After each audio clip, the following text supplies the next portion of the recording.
This is an ABP Life podcast. नवंबर 2023 में एक rave party में हुई रेड और popular YouTube and big boss OTT 2 winner Elvish Yadav पर आरोप लगे स्नेक वेनम सांप का जहर प्रोवाइड कराने के। फॉरेंसिक इन्वेस्टिगेशन हुई तो पता चला कि ये जहर कोबरा और क्रेट सांप का जहर है। पुलिस क्वेश्चनिंग के दौरान एल्विश यादव ने ये बताया कि जिस पार्टी के वीडियो में स्नेक्स नजर आए हैं वो बॉलीवुड सिंगर फजील पुरिया ने अरेंज कराए थे। इतना ही नहीं, NGO पीपल फॉर एनिमल्स में पिछले साल 5 लोगों को अरेस्ट किया गया था। स्नेक वेनम को लेकर एक स्टिंग ऑपरेशन किया गया था। बरामद हुए थे 9 सांप, जिनमें से 5 कोबरा थे और करीब 20 ml स्नेक वेनम भी पार्टी के वेन्यू से पकड़ा गया था।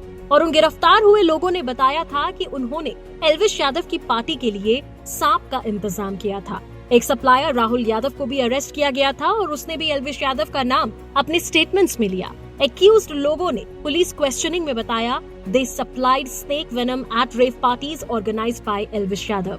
रेव पार्टी के सैंपल्स को जयपुर FSL भेजा गया था फॉर एनालिसिस, जिसके बाद नोएडा सेक्टर 49 पुलिस स्टेशन में एल्विश यादव के खिलाफ FIR हुई। हालांकि एल्विश यादव ने सारे एलिगेशंस डिनाई कर दिए थे, लेकिन अब कुछ दिन पहले 17 मार्च को एल्विश यादव अरेस्ट हुए। नोएडा पुलिस ने गिरफ्तार किया एल्विश यादव को और उन्होंने पूछताछ के दौरान कुछ कबूल भी किया है और बताया कि पार्टी में शामिल आरोपियों के साथ पहले भी रेव पार्टीज में वो मिल चुके हैं।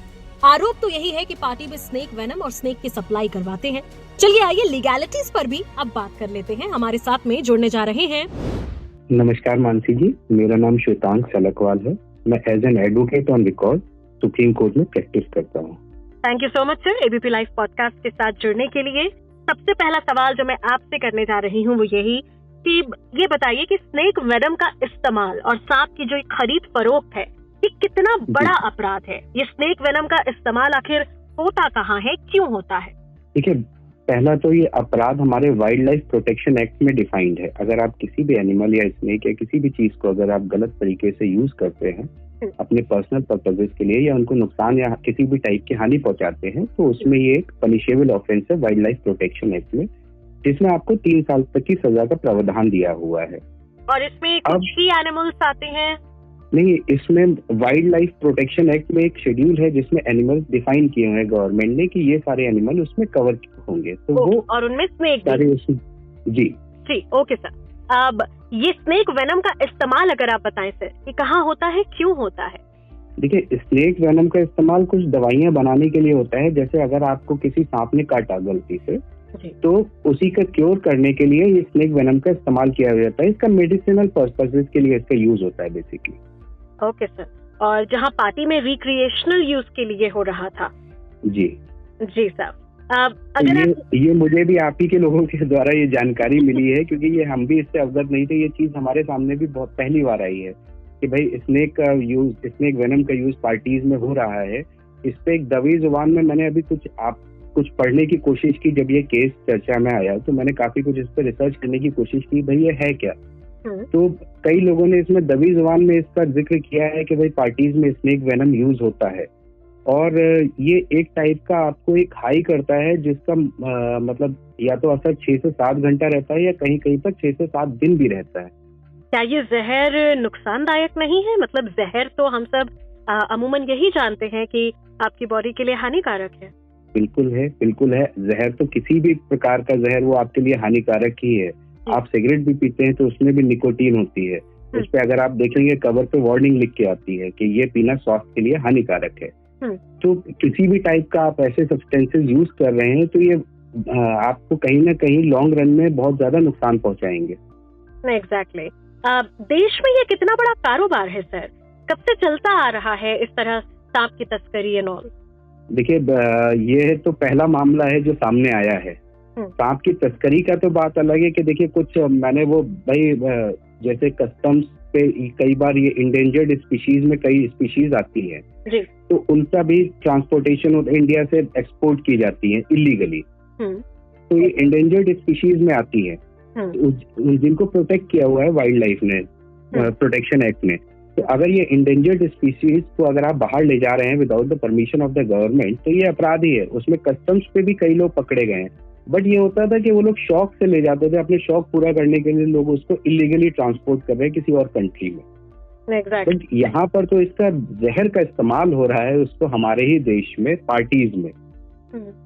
जी, पिछली बार नवंबर में जब आरोप लगे थे एल्विश यादव पर, तब narcotics, drugs and psychotropic substances act 1985 में ड्रग्स का सबूत न मिलने की वजह से चार्जेस डिसमिस हो गए थे उन पर, लेकिन इस बार उन्हें किन धाराओं के तहत गिरफ्तार किया गया है?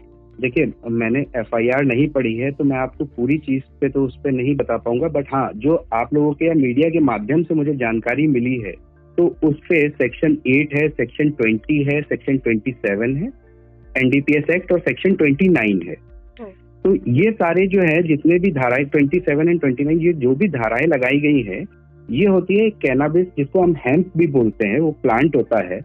उसका अगर आप वो यूज कर रहे हैं एंड अगर आप उसको यूज कर रहे हैं कमर्शियल पर्पजेस के लिए, आगे बेच रहे हैं, जैसे पर्सनल यूज कर रहे हैं तो आपकी सजा उसमें कम है, और अगर आप कमर्शियल क्वांटिटी में यूज कर रहे हैं तो उसकी सजा ज्यादा है।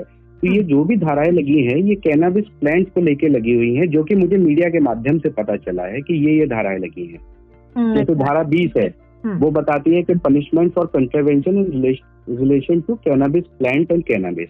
तो कैनाबिस प्लांट भी हमारे इस एक्ट में डिफाइंड है। उसमें क्या क्या आता है कि हेम्प हो गया, फिर उससे जो जो हम बनाते हैं जैसे गांजा है, चरस है, फिर ओपियम हो गया, उसके बाद फिर कोका प्लांट होता है, वो अलग होता है, उसके इंग्रेडिएंट्स अलग होते हैं, तो उसका भी यूज बैन किया गया है एनडीपीएस एक्ट में।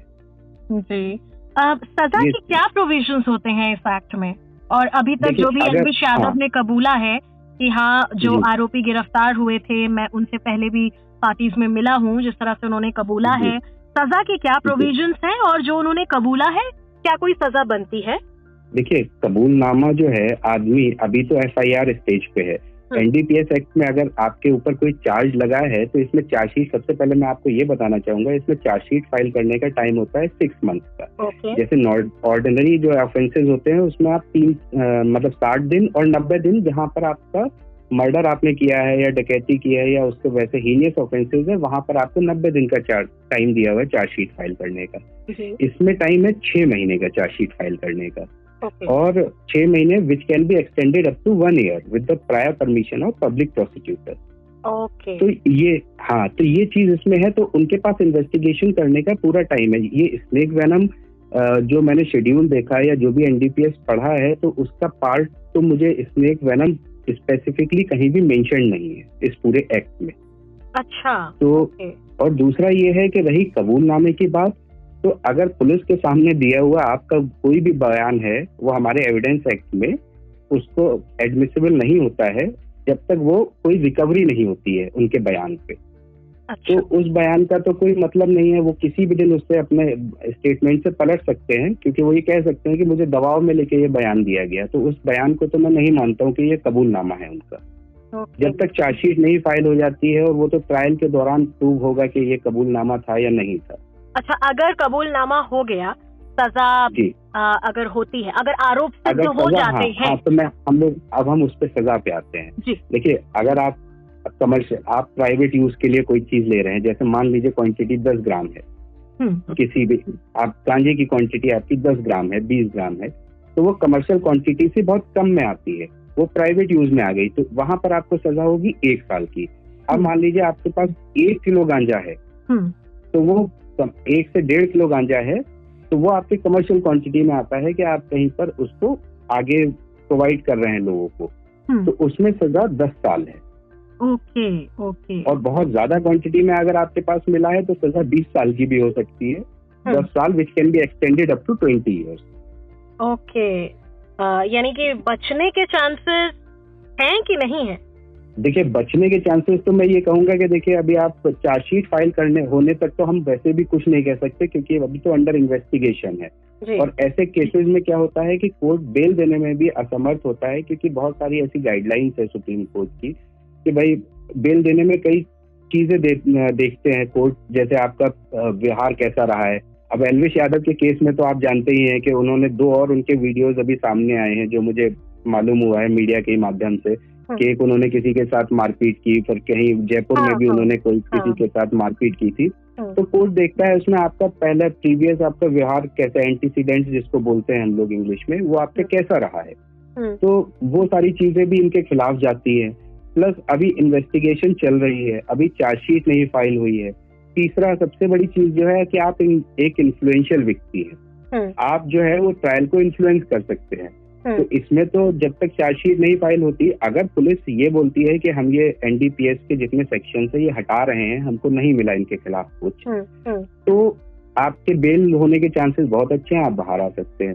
बट अगर अब पुलिस इस पे रहती है कि नहीं आपके खिलाफ ये एनडीपीएस के सेक्शन रहेंगे, चार्जशीट में भी रहेंगे, तो इनका जो है बाहर आना बहुत मुश्किल है। Okay ji, thank you so much हमारे साथ जुड़ने के लिए ऑन एबीपी लाइव पॉडकास्ट। मैं मानसी हूँ आपके साथ।